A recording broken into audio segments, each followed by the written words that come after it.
प्रभु यीशु मसीह के नाम से सबको जय मसीह की शालोम। मैं आपका दोस्त, आपका भाई पास्टर पंकज एक बार फिर से परमेश्वर का वचन आप लोगों के बीच में लेके आया हूँ। जबकि आप इस वचन को हमारे YouTube channel serving people in need of fellowship पे सुन रहे हैं, मैं आपसे विनती करता हूँ, अगर अभी तक आपने इस चैनल को सब्सक्राइब नहीं किया है तो कृपा करके कर दीजिए और साथ ही में बेल बटन है उसको भी दबा दीजिए, ताकि जब भी डेली हम इस पे परमेश्वर का वचन डालते हैं आपको इजीली अवेलेबल हो जाए और आप इसको शेयर करना मत भूलें। कृपया करके आप जरूर वचन को शेयर करा करें और परमेश्वर की आशीष प्राप्त करें। तो आइए आज के वचन को हम लोग सुनते हैं। तो आज के वचन में जब हम लोग देखते हैं तो हम लोग परमेश्वर के वचन को देखेंगे कि परमेश्वर का वचन क्या चाहता है कि हम अपने बच्चों को कैसे शिक्षा दें, कैसे ट्रेन करें। मैं देखना चाहता हूं आप लोगों के साथ मिलकर नीति वचन उसका 22 अध्याय उसकी 6 आयत देखेंगे।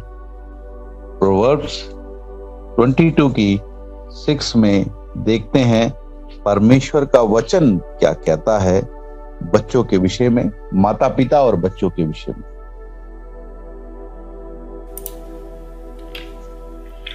लड़के की शिक्षा उस मार्ग की दी जिसमें उसको चलना चाहिए और वह बुढ़ापे में भी उससे ना हटेगा।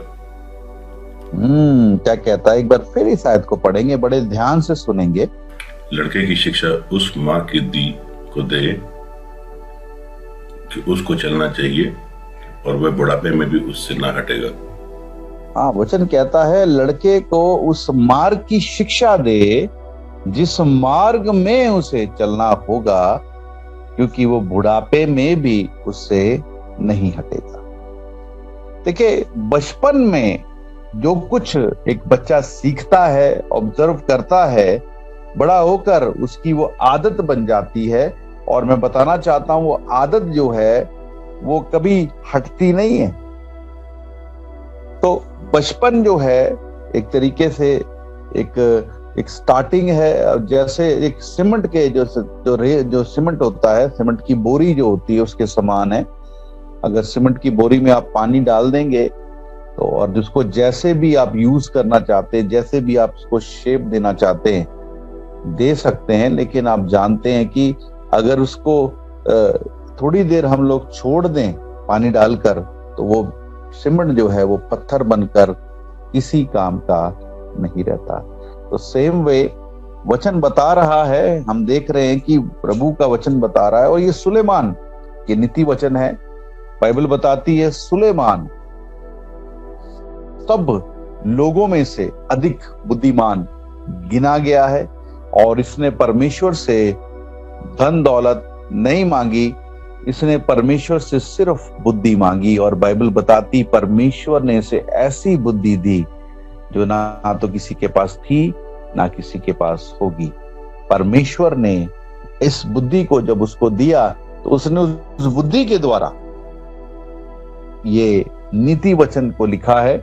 और नीति वचन में वो कहता है कि अपने लड़कों को उस मार्ग की शिक्षा दे जिसमें उसे चलना होगा।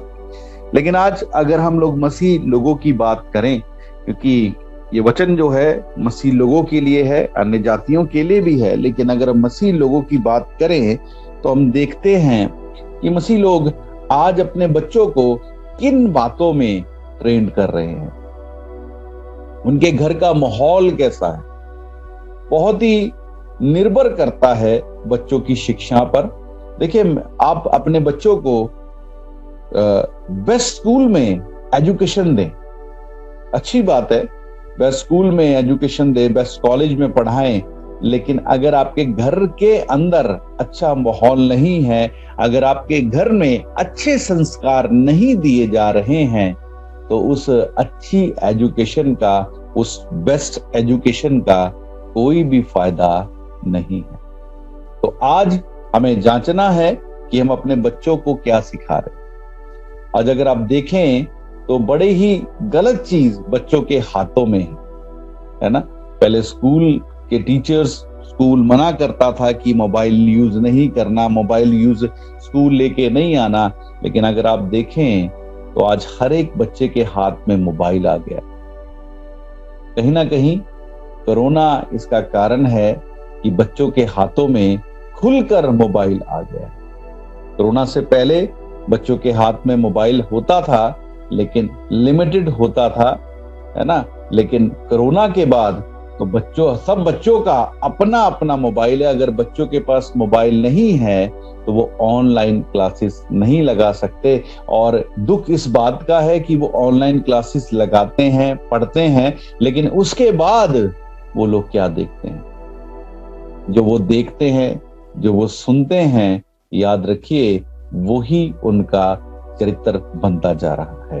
और बचपन में जो चीजों को वो देखते हैं, सुनते हैं, जिन बातों में, जिन माहौल में वो रहते हैं, बड़े होकर उन बातों को वो अपनी आदतें बना देते हैं, बुरी आदतें बना देते हैं, और वो उनसे छूटती नहीं है। लेकिन परमेश्वर का वचन हमें कहता है अपने बच्चों को, है ना, अपने लड़कों को उस मार्ग की शिक्षा दे जिस पर उनको चलना होगा, ताकि जब वो बड़े हों, बुढ़ापे में आए, तो उस मार्ग से ना हटें। सो आज परमेश्वर का वचन हमें इनकरेज कर रहा है, उत्साहित कर रहा है ये बातें कहकर कि हमें अपने बच्चों को ट्रेन करना है, परमेश्वर के वचन के अनुसार ट्रेन करना है। सो आइए हम कुछ और आयतों को देखते हैं।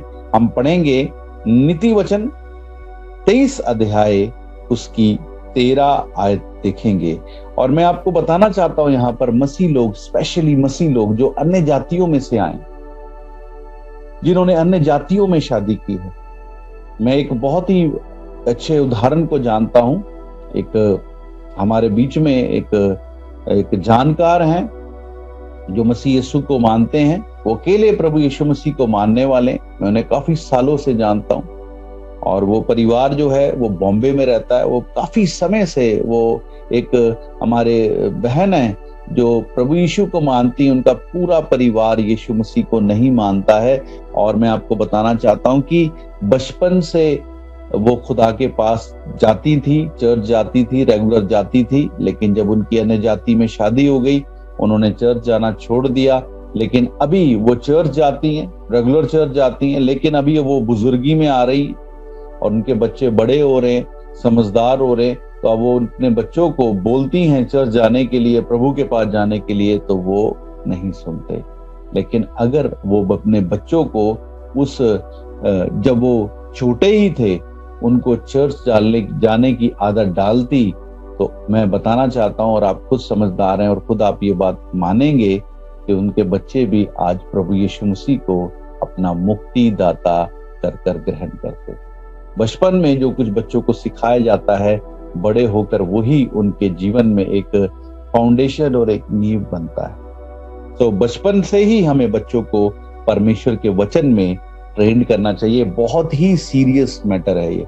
हम सोचते हैं कि बच्चे छोटे हैं, बच्चे अभी बच्चों को क्या सिखाना, बच्चों को क्या समझाना, लेकिन आपको पता है अब बच्चे जो है वो साइलेंट लिसनर हैं। आप आपस में पति पत्नी जो बातें करते, जो बातें घर के अंदर होती हैं, बच्चे कुछ नहीं बोलते, बच्चे चुप कर सब कुछ सुनते हैं और सब कुछ समझते हैं। और वो आप जानते हैं जो कुछ भी आप बच्चों के सामने कर रहे हैं वो एक बीज के समान है। जब वो बड़े होंगे तो वो पेड़ बनकर वैसा ही फल देगा जैसे आपने उनमें बोया है। सो नीति वचन को लिखने वाला सुलेमान जो बुद्धिमान राजा हुआ, वो नीति वचन 23 अध्याय उसकी 13 आयत यानी प्रोवर्ब्स 23 की 13 में क्या कहता है हम देखते हैं। पढ़िए एक बार क्या लिखा है। लड़के की ताड़ना ना छोड़ना, क्योंकि यदि तू उसको छड़ी से मारे तो वह ना मरेगा। आगे, तू उसको छड़ी से मारकर उसका प्राण अधोलोक से बचाएगा। हाँ, वचन क्या कहता है? लड़के की ताड़ना मत करना छोड़ना। ताड़ना का मतलब है डिसिप्लिन, अनुशासन करना।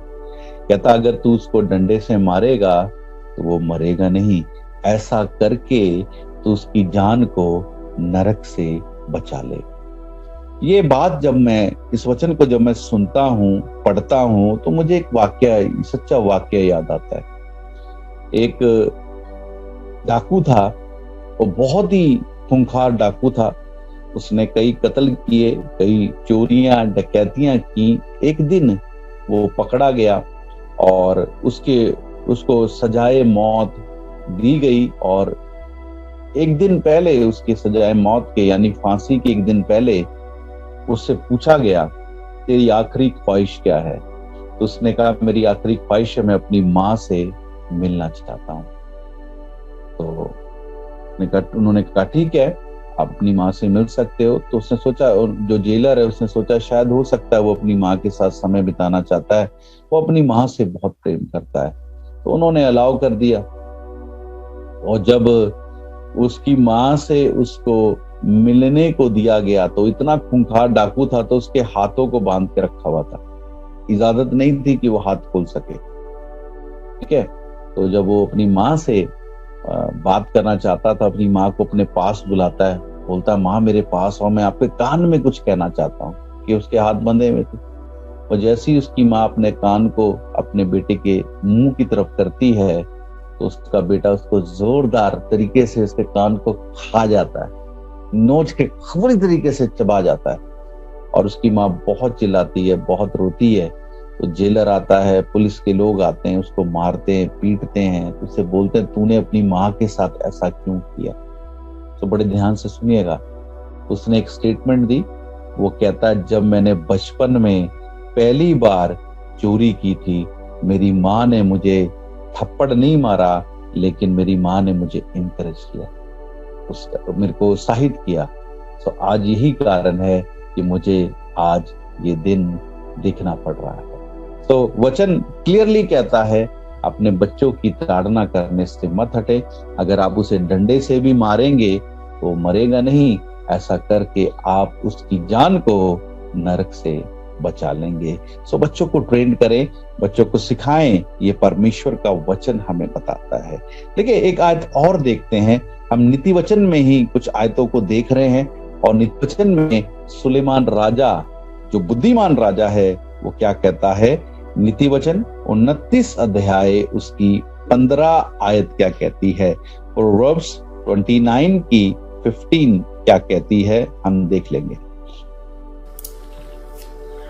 छड़ी और डांट से बुद्धि प्राप्त होती है, परंतु जो लड़का यूं ही छोड़ा जाता है वह अपनी माता की लज्जा का कारण होता है।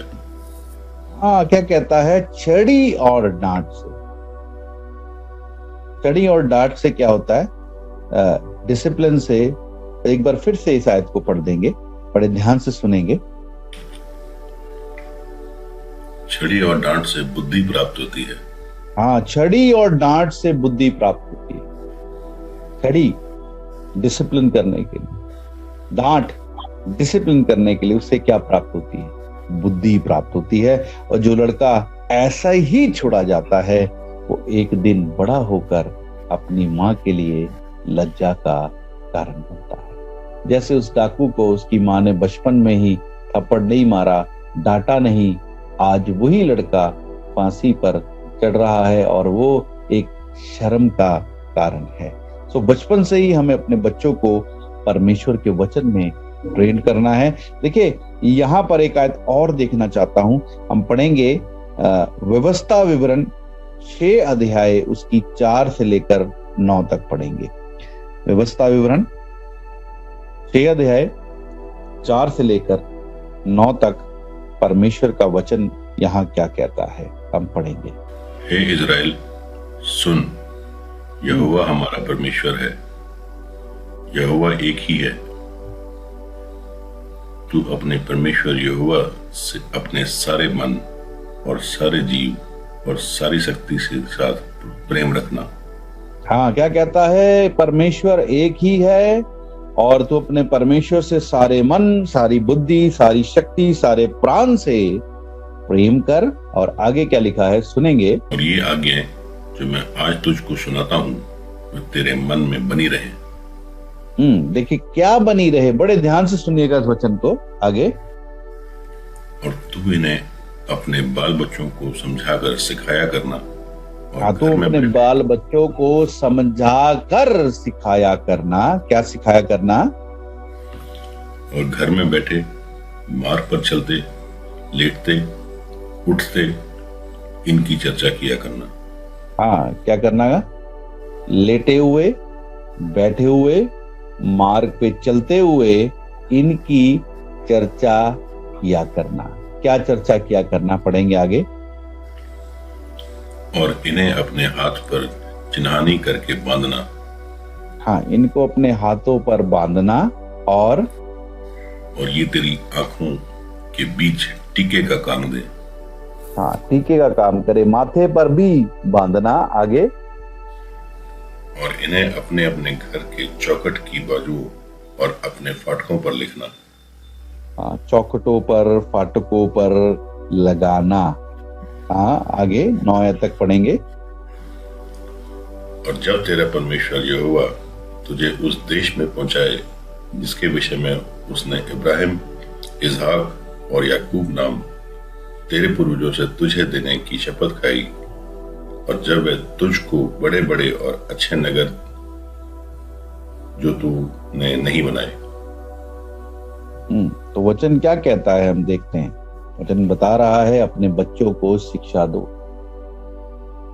घर में बैठे हुए, मार्ग पे चलते हुए, है ना, और जो कुछ भी लेटे हुए भी अपने बच्चों को क्या करो? परमेश्वर के वचन की शिक्षा दो। उनके पर बांधो, उनके माथे पर बांधो, अपने भी और बच्चों के भी, परिवार के भी, और अपनी चौखटों पर, अपनी दीवारों पर भी क्या करो? परमेश्वर का वचन लगाओ। क्योंकि अगर ऐसा करोगे तो आपके बच्चे, आपका परिवार कभी भी परमेश्वर के वचन से नहीं भटकेगा। परमेश्वर चाहता है कि आप उसको अपने हाथों पर बांधो, है ना। परमेश्वर उनको, इस्राएलियों को हुक्म दे रहा, माथे पे, हाथों पे बांधने का मतलब क्या है? कि जो कुछ भी अपने हाथों के द्वारा करो तो वो पहले वचन को देखते हुए आपके हाथ बढ़े। यानी जो कुछ भी अपने हाथों से करो वो परमेश्वर के वचन के अनुसार करो। और बोलता है अपने माथे पर बांधो। माथे पे बांधने का मतलब क्या है? कि जो कुछ भी आप करो, देखो माथे के ऊपर, है ना, आंखों के ऊपर। माथे पर बांधने का मतलब है जो कुछ भी आप करो परमेश्वर के वचन को देखते हुए करो। जब आप परमेश्वर के वचन को देखते हुए करोगे, परमेश्वर के वचन के द्वारा काम करोगे, लेटते, सोते, जागते ये काम करोगे, तो आपके घर का जो माहौल है वो बदल जाएगा।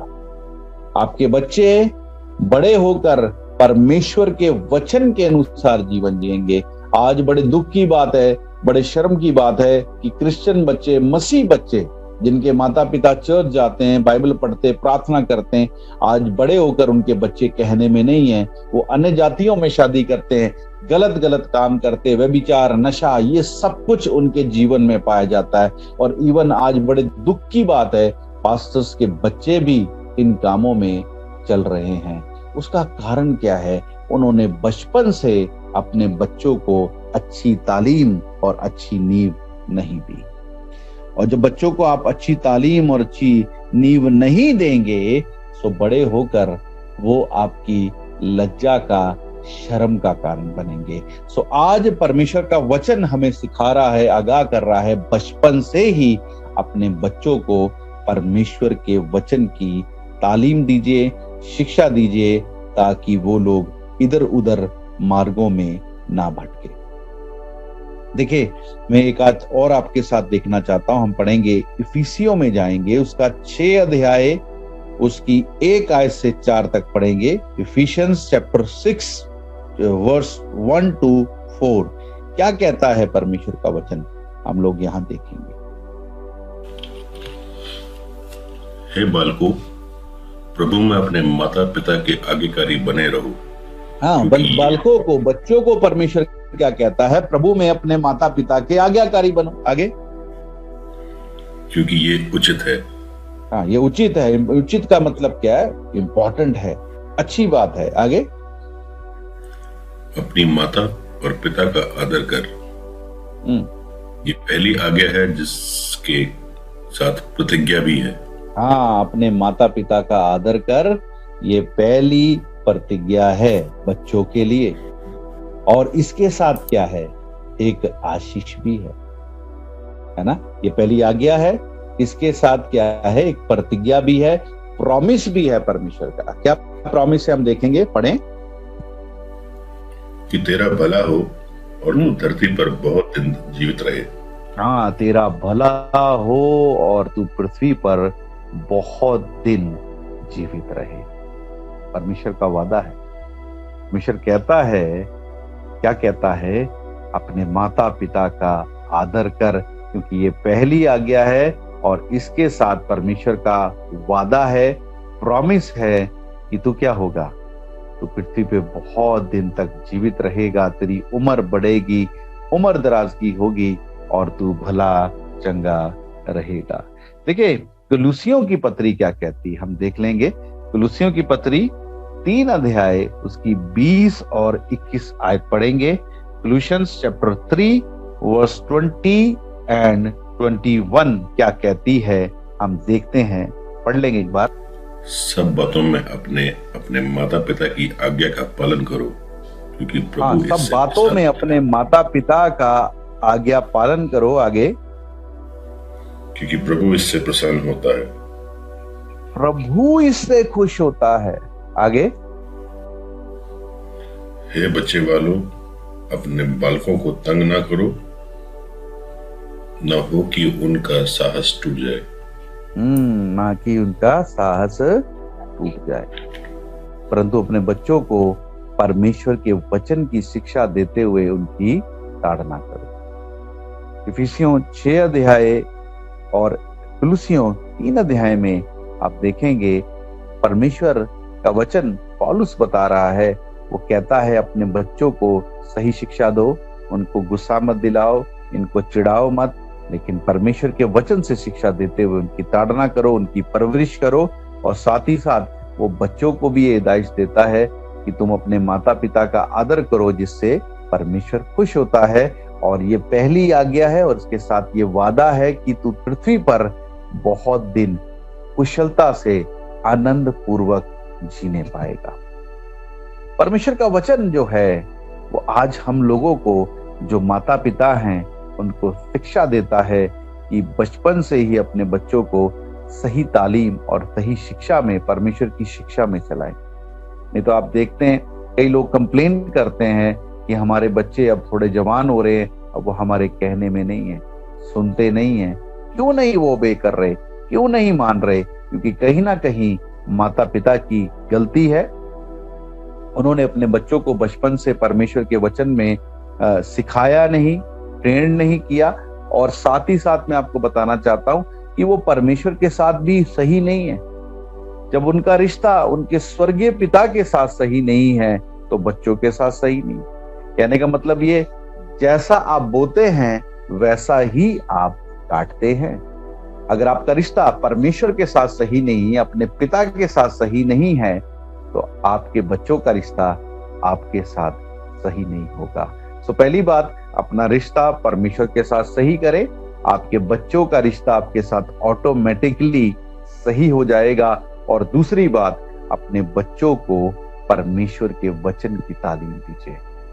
अगर आप बचपन से ही उनकी नींव को परमेश्वर के वचन में बनाएंगे, वो आपका आदर करेंगे और साथ ही साथ वो गलत मार्ग में कभी भी नहीं जाएंगे।